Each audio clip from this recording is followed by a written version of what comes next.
It's always something with these people, isn't it?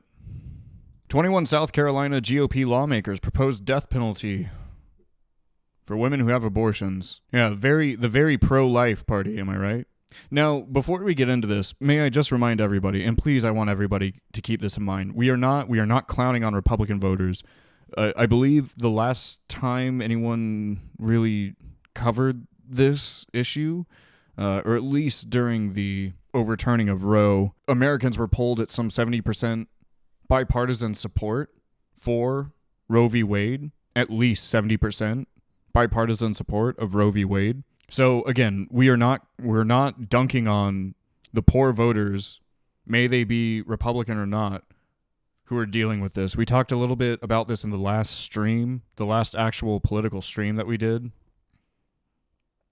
that having this attitude of, well, fuck you, you voted for this, so watch your human rights get stripped away one by one. You know, watch basically genocide happen. Hey, we're all going to be in the same death camps, sucking the same gas at the end of the day. So your goofy little jabs don't really mean that much. Anyway, let's learn about these demons. Yeah, mash buttons. Critical solidarity of as a Southern refugee. Members of the South Carolina State House are considering a bill that would make a woman who has an abortion in the state eligible for the death penalty. The South Carolina Prenatal Equal Protection Act of 2023. Fuck, I'm so tired of this. I'm tired of this. Knowing that my opponents are ontologically evil and no action of harm levied against them is unjustifiable. Would amend the state's code of laws redefining person to include a fertilized egg at the point of conception, affording that zygote equal protection under the homicide laws of the state, up to including the ultimate punishment, death. The bill was authored by Representative Rob Harris, a registered nurse and member of the Freedom Caucus, and has attracted some 21 co-sponsors to date. 2 former co-sponsors, Matt Labor and Kathy Landing, and asked to have their names removed as sponsors from the bill. Yeah, I wonder if there's any reason, any former history that's going to come out against these two. Why exactly they want their names to be removed. Statistically, Republicans are more likely, or these, sorry, I should say, again, to be fair and handsome and good, and also balanced, but also handsome. To these people, we should be talking about the politicians. Republican politicians are no stranger to forcing their younger dates into getting abortions. Okay. I need something stronger than that if we're going to get through this. Representative Nancy Mace, a Republican who represents South Carolina in the U.S. House, took to the floor on Friday to call attention to the bill, which she sees as a part of a deeply disturbing trend. Multiple Texas lawyers have floated the idea of executing women who have abortions in the past. Yep, again, hey, fucking Texas and Florida just outdoing one another. Hey, can I copy your homework? Okay, just change it a little. And it's all genocide. It's still genocide. Those bills proposed before the Supreme Court overturned Roe v. Wade failed. To see this debate go, before the Supreme Court. Yeah, I was about to say, that doesn't sound right. Those bills proposed before the Supreme Court overturned Roe v. Wade failed. To see this debate go to dark places, the dark edges, where it has gone on both sides of the aisle? What? Okay, sure. Weird centrist Andy shit. Has been deeply disturbing for me as a woman, a female legislature, as a mom, and as a victim of rape. Okay. Hey, TW, right? I was raped as a teenager at the age of 16, May said. Damn. This debate ought to be a bipartisan debate where we balance the rights of women and we balance the rights to life. But we aren't having that conversation here in D.C., we aren't having that conversation at home. We aren't having that conversation with fellow state lawmakers. Asked about the exceptions for victims of rape, which Mace raised in her remarks on the floor, Harris told Rolling Stone there are other bills with exceptions, but will do little or nothing to save the lives of preborn children. Hey, every single fucking rope you shoot out alone because your wife won't touch you, those are also kids. Soda, what do you... Oh, no. Soda, I saw you block texted. No. When was this from? 313? No, Soda, this actively harms women. Intentionally so. If anything, I should say it's just a posture cruelty in order to kind of muster up a rally within the party. Although I don't know why they're doing this. Again, we saw during the midterms how ineffective this kind of legislation is. See, regardless, firstly, we can talk about the ethics of the death penalty and how fucked up that is. Like, genuinely, like across the board, the death penalty should be abolished. But also, on top of that, this specifically targets people that can have kids, right? It's saying that a fertilized egg is a kid, and then if you have an abortion, can we look up the exact language of this bill? I sure would like to. Let's see if we can find. I would like to find the exact language. I think we found it. To amend the South Carolina Code of Laws by enacting the South Carolina Prenatal Equal Protection Act of 2023, adding sections, all of these, so as to define person to include an unborn child at any stage of development, and to ensure that an unborn child who is a victim of homicide. Yes, so Soda, what this does is broadens the definition of what a child is, which fertilized eggs are not zygotes. They're not children. This broadens the category of life into an indefinable point, or definable insofar as if you have an abortion, regardless of what stage, what term you're in, you should be sentenced to the death penalty. They said it in the language. We didn't even have to read that far into it. Does that make sense? Again, this is mostly going to harm the people who are passing this legislation, the people who are pressuring their cheatees into getting abortions. Okay, thank you, Soda. We can talk about the ethics of abortion after this, if you're so inclined. Or again, we can have this as a one-on-one conversation, but, part of a lefty segment and all. I appreciate your restraint. Thank you. Where were we at? He went on to list exceptions that the bill does contain, including a duress defense for women who are pressured or threatened to have an abortion, and medical care to save the mother's life. The functional language in that scenario is whether the baby's life is forfeited unintentionally or intentionally. Hey guys, can we spoiler alert this for a minute? Women's medical care, or like fem biology medical care, is pretty shitty. And the definition of this is incredibly shaky already under the laws. If anything, what this is going to do is deter doctors from performing these procedures that these people want, but also on top of that, leaves it in the hands of these people who, firstly, aren't educated, if we're talking about the senators themselves, who aren't educated on this topic, and secondly, leaves it in the hands of doctors who may or may not have a political or moral bias one way or another, on top of already being predisposed to misdiagnosing women who are more predisposed to giving them inadequate care. Asked if he saw any irony between being a member of a so-called Freedom Caucus while proposing such harsh restrictions on the reproductive freedoms.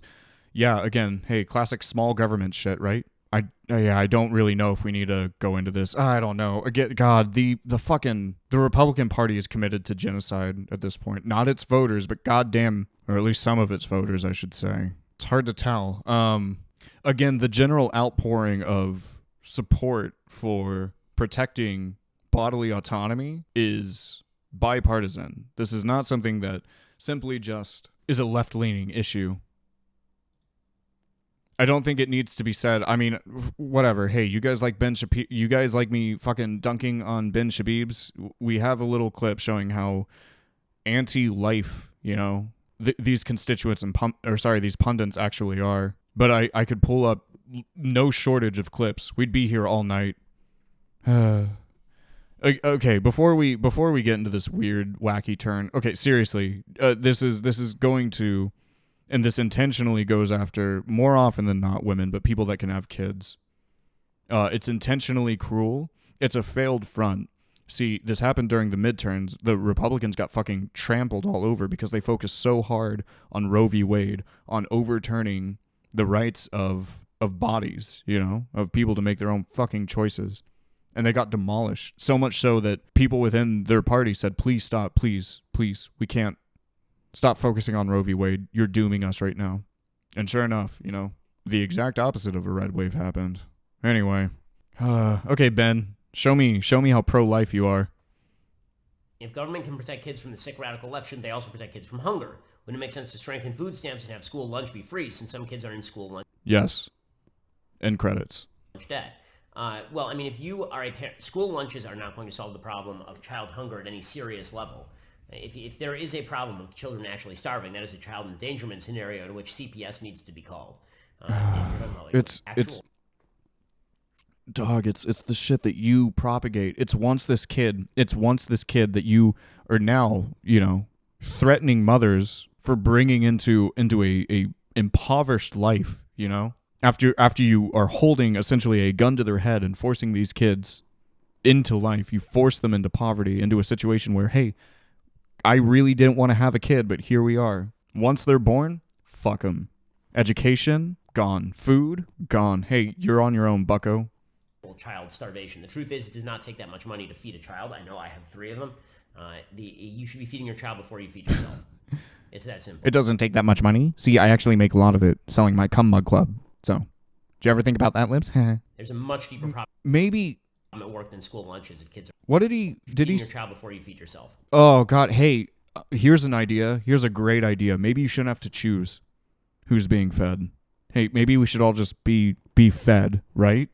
I don't think that's a controversial take. Maybe the whole fucking family shouldn't have food insecurity. Maybe we shouldn't have these systems that allow that. Maybe we should, I don't know, value life, right? It's that simple. There's a much deeper problem at work than school lunches. Kids are legitimately Ben starving. slowly easing into that school shooter vibe. I don't know, dude. This unquestionably impacts lower income people who are more often than not people of color. These are people who don't, let's be real, already are within a nation with a crumbling educational infrastructure, and it only gets worse the poorer you get or the less white you get. This disproportionately, as Mash Buttons points out, this disproportionately affects people of color. This is also a means to keep people intentionally impoverished. Unquestionably, with the lack of education, this also goes hand in hand with sex education.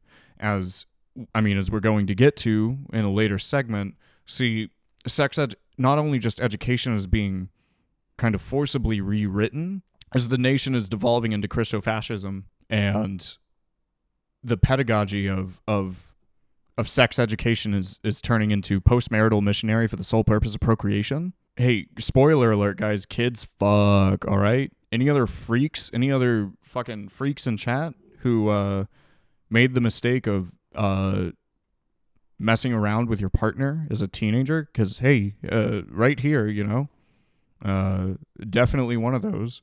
However, see, I was lucky enough to have Planned Parenthood teach my sex education. It was more comprehensive. Ooh, lucky me. But some people aren't that lucky. Some people don't even have sex education. Some people just get weird looks from their fucking parents and say, talk about it when you get older, right? They separate the boys and the girls in 5th grade, and that's it. This is very intentionally done. Outside of just posturing cruelty to capture a voting base and to drive away an even bigger voting base. See, absolutely, Soda. Mash Buns is a little goofster. See, what this does is intentionally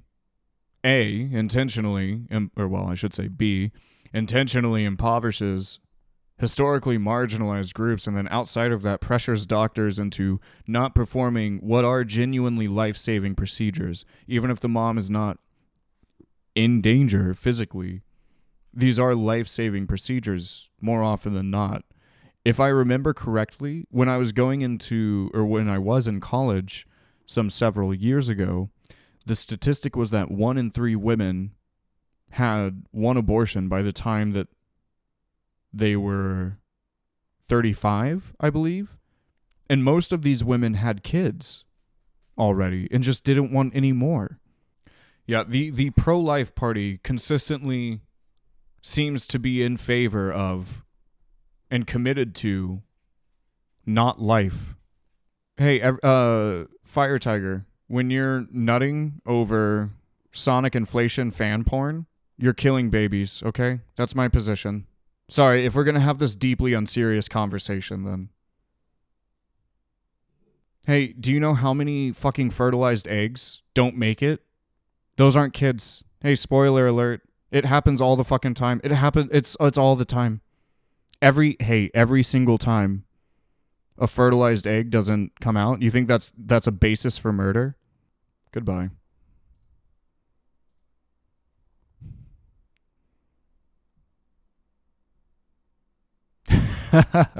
Yeah, see, Soda knows the game. Soda knows when he can say dumb shit in chat, and I'll give him a pass. You gotta be cool in chat. Oh, no, I just banned him. It's easier. I think we can do without him. Are we done with this segment? Yes, this is genuinely terrifying. I've got the amount of times I have nothing to add. My opponents are ontologically evil, and this is going to bring... I mean, to be honest, can I reason with y'all? I don't know if this is going to pass. I have absolutely no idea. I think it would be absolutely foolish. I don't know if this is just a bill meant to, like, kind of upend the other side or whatever, or just posture cruelty. It's a coin flip if this is going to pass. I would like to think that it wouldn't, but shit, if this does go to the Supreme Court, that'd be fucking wacky, wouldn't it? Absolutely, Nova. God, I do not. I genuinely don't. Hey, how selfish that you don't want to bring a kid into a life of impoverishment and crumbling infrastructure and the general hellfire that's around us. I mean, with the rate that climate change is going, we have maybe some 5 years left. You don't want to bring a kid into that? So selfish. You deserve the death penalty, obviously. I don't know. It's deeply unserious, yet also at the same time harmful, if anything, rhetoric.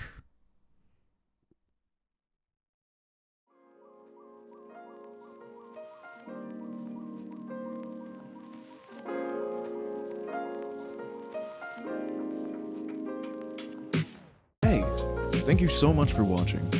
If you're so inclined, feel free to like and share the video, and subscribe to my YouTube channel for more. If you would like to join chat on stream, go pop on over to twitch.tv/CommieBravo. I hope to see you there.